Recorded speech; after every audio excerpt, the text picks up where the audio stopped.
रचनाकार बालमुकुंद गुप्त शिवशंभू के चिट्ठे शाइस्ता खां का खत भाग 1 फूलर साहब के नाम। भाई फूलर जंग 200 सवा 200 साल के बाद तुमने फिर एक बार नवाबी ज़माने को ताज़ा किया है। इसके लिए मैं तुम्हारा शुक्रिया किस ज़ुबान से अदा करूं। मैंने तो समझा था कि हम लोगों की बदनाम नवाबी हुकूमत की दुनिया में फिर कभी इज्जत ना होगी। उस पर अलम दरामद तो क्या, उसका नाम भी अगर कोई लेगा तो गाली देने के लिए। मेरा ही नहीं, मेरे बाद भी जो नवाब हुए उन सब का यही ख्याल है। मगर अब देखता हूँ कि ज़माने का इनकलाब एक बार फिर से हम लोगों के कारनामों को ताज़ा करना चाहता है। अपनी हुकूमत के ज़माने में मैंने कितने ही काम अपनी मर्ज़ी से किए और कितने ही लाचारी से। उनमें से कितनों ही के लिए मैं निहायत शर्मिंदा हूँ। अपने ऊपर मुझे आप नफ़रत आती है। मैंने देखा कि उन कामों का नतीजा बहुत ख़राब हुआ। हुकूमत के नशे में उस वक्त बुरा भला कुछ ना सोचा, मगर अंजाम जो कुछ हुआ वह सारे ज़माने ने देख लिया। यानी हमारी कौम को बहुत जल्द हुकूमत से छुट्टी मिल गई, और जिस बादशाह का मैं नायब बनकर बंगाल का नाजिम हुआ था, उसके उसने मरने से पहले अपनी हुकूमत का जवाल अपनी आंखों से देखा। बंगाल में मेरे बाद फिर किसी को नाजिम नहीं होना पड़ा। गर्ज़े के मैंने खूब गौर करके देखा, बंगाल में या हिंदुस्तान में नवाबी ज़माना फिर होने की कुछ ज़रूरत नहीं है। इन 200 साल में कितनी ही बातें मैंने जान ली हैं, ज़माने के कितने ही उलट पुलट देखे हैं, और समझ उसकी चाल पर खूब निगाह जमा कर देखा, मगर कहीं नवाबी के खड़ा होने की गुंजाइश न पाई। लेकिन देखा जाता है कि तुम्हारे जी में नवाबी की ख्वाहिश है। तुम बंगाल के हिंदुओं को धमकाते हो कि उनके लिए फिर शाइस्ता खां का ज़माना ला दिया जाएगा। भई वल्लाह, मैंने जब से यह खबर अपने दोस्त नवाब अब्दुल लतीफ़ खां से सुनी है, तब से हंसते हंसते मेरे पेट में बल पड़ जाते हैं। अकेला मैं ही नहीं हंसा, बल्कि जितने मुझसे पहले और पीछे के नवाब यहाँ बहिश्त में मौजूद हैं, सब एक बार हंसे। यहाँ तक कि हमारे सिका सूरत बादशाह औरंगज़ेब भी, जो उस दुनिया में कभी न हंसे थे, इस वक्त अपनी हंसी को रोक न सके। हंसी इस बात की थी कि बेसमझे ही तुमने मेरे ज़माने का नाम लिया है। मालूम होता है कि तुम्हें इल्म तवारीख से बहुत कम मस है। अगर तुम्हें मालूम होता कि मेरा ज़माना बंगालियों के बनिस्बत तुम फिरंगियों के लिए ज़्यादा मुसीबत का था, तो शायद उसका नाम भी न लेते। तुमको मालूम होना चाहिए कि यहाँ बहिश्त में भी अंग्रेज़ी अखबार पढ़े जाते हैं। मेरे ज़माने में तो तुम लोगों की गिटपिट बोली को ख्याल ही में कौन लाता था, पर मैंने मालूम किया है कि मेरे बाद भी उसकी कुछ कदर न थी।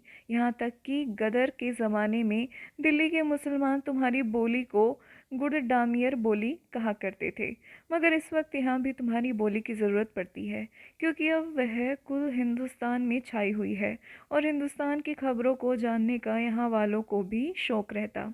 इसी से अंग्रेज़ी अखबारों की ज़रूरी खबरें यहाँ वाले भी नवाब अब्दुल लतीफ़ खां वगैरह से सुन लिया करते हैं। भाई नवाब फूलर, मैं सच कहता हूँ कि मेरा ज़माना बुलाना तुम कभी पसंद न करोगे। मुझे ताज्जुब है कि किसी अंग्रेज़ ने तुम्हारे ऐसे कहने पर तुम्हें गवार नहीं कहा। उस वक्त तुम लोग क्या थे, ज़रा सुन डालो। तुम कई तरह के फिरंगी इस मुल्क में अपने जहाज़ों में बैठकर आने लगे थे। बंगाल में वलंदेज़, पुर्तगीज़, फ्रांसीसी, और तुम लोगों ने कई मुकामों में अपनी कोठियाँ बनाई थी, और तिजारत के बहाने कितनी ही तरह की शरारतें सोचा और किया करते थे। वह फिरंगी चोरियाँ करते थे, डाके डालते थे, गांव चलाते थे। जब हम लोगों को यह मालूम हुआ कि तुम्हारी नीयत साफ नहीं है, तिजारत के बहाने से तुम इस मुल्क पर दखल कर बैठने की फ़िक्र में हो, तब तुम लोगों को यहाँ से मार के भगाना पड़ा। और सिर्फ बंगाल ही से नहीं, सारे हिंदुस्तान से निकालने का भी हमारे बादशाह ने बंदोबस्त किया था। जुल्म से यह सुलूक तुम्हारे साथ नहीं किया गया, बल्कि तुम्हारी शरारतों के सबब से। इसके बाद 50 साल तक तुम अपने पाँव से खड़े न हो सके। यह कायदा है कि दूसरी कौम की हुकूमत ही को लोग जुल्म से बढ़कर जुल्म समझते हैं। इससे हिंदू हमारी हुकूमत को उस ज़माने में बहुत बुरा समझते हो तो एक मामूली बात है। तो भी मैं तुम्हारे जानने को कहता हूँ कि हम मुसलमानों ने बहुत दफ़े हिंदुओं के साथ इंसानियत का बर्ताव भी किया है। बहुत सी बदनामियों के साथ मेरी हुकूमत के वक्त की एक नेक नामी के तवारीख में ऐसी मौजूद है जिसकी नज़ीर तुम्हारी तवारीख में कहीं भी न मिलेगी। मैंने बंगाल के दारुसल्तनत ढाके में 1 रुपये का 8 मन चावल बिकवाए थे। क्या तुम में वह ज़माना फिर ला देने की ताकत है? मैं समझता हूँ कि अंग्रेज़ी हुकूमत में यह बात नामुमकिन है। अंग्रेज़ी में ऐसा न हुआ है, न है और न हो सकता है। जहाँ तुम्हारी हुकूमत जाती है, वहीं खाने-पीने की चीज़ों को एकदम आग लग जाती, क्योंकि तुम तो हम लोगों की तरह खाली हाकिम ही नहीं हो, साथ-साथ बक्काल भी हो। उस अपने बक्कालपन की हिमायत के लिए ही हमारे ज़माने को बंगाल में खींच कर लाना चाहते हो। जो बादशाह भी हैं और बक्काल भी हैं, उसकी हुकूमत में खाने पीने की चीज़ें सस्ती कैसे हों? मेरी हुकूमत का एक सबसे बड़ा इजलास मैं खुद बताता हूँ। अपने बादशाह के हुक्म से मैंने बंगाल के हिंदुओं पर जजिया लगाया था, पर वह तुम फिरंगियों पर भी लगाया था। तुम लोग चालाक थे, कुछ घोड़े और तोहफा तयाहफ देकर बच गए। हिंदुओं के साथ झगड़ा हुआ, उनके 2-4 मंदिर टूटे और एक इज्जतदार रईस कैद हुआ। इसी के लिए मैं शर्मिंदा हूँ और इसका बदला भी हाथों पाया, और इसी का खौफ तुम अपने इलाके के हिंदुओं को दिलाते हो। वरना यह हिम्मत तो तुम में कहाँ कि मेरे ज़माने की तरह हिंदुओं को हर बार हथियार बांधने दो और 8 मन का गल्ला खाने दो। तुम लोगों ने जो महसूल इस मुल्क पर लगाए हैं, वह क्या कभी इस मुल्क की खाने पीने की चीज़ों को सस्ता होने देंगे? तुम्हारा नमक का महसूल जजिए से भी किस बात में कम है? भाई फूलर जंग, कितने ही इल्ज़ाम चाहे मुझ पर हों, एक बार मैंने इस मुल्क की रयत को ज़रूर खुश किया था, मगर तुमने हुकूमत की बाग हाथ में लेते ही गुरखों को अपने वहदे पर मुकर्रर किया है।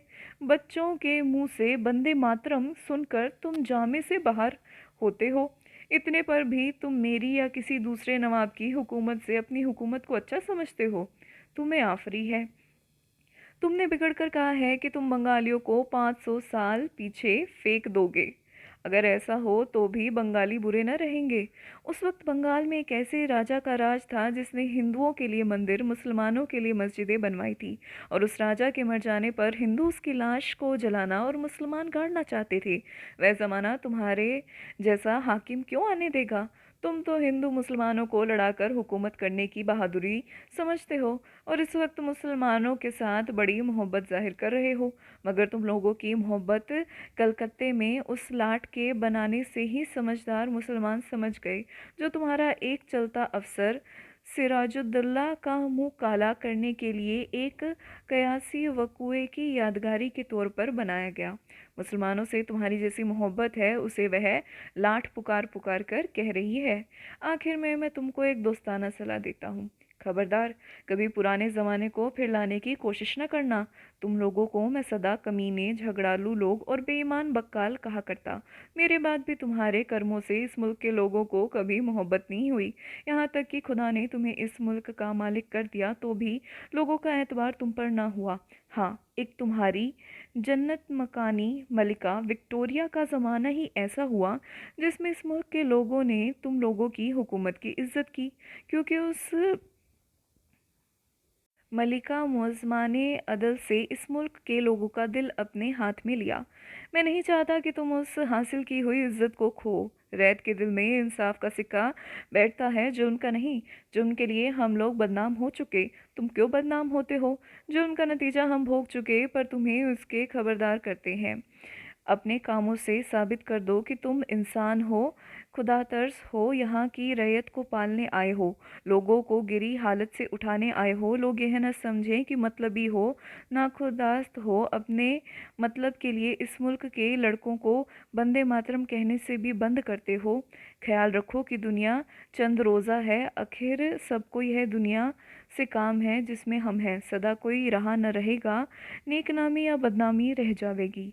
तुम जुल्म से बंगालियों को मत रुलाओ, बल्कि ऐसा करो जिससे तुम्हारे लिए तुम्हारे अलग होने के वक्त बंगाली खुद रोवे फ़कत। शाइस्ता खां, अज जन्नत, भारत मित्र, 25 नवंबर 1905 ईस्वी।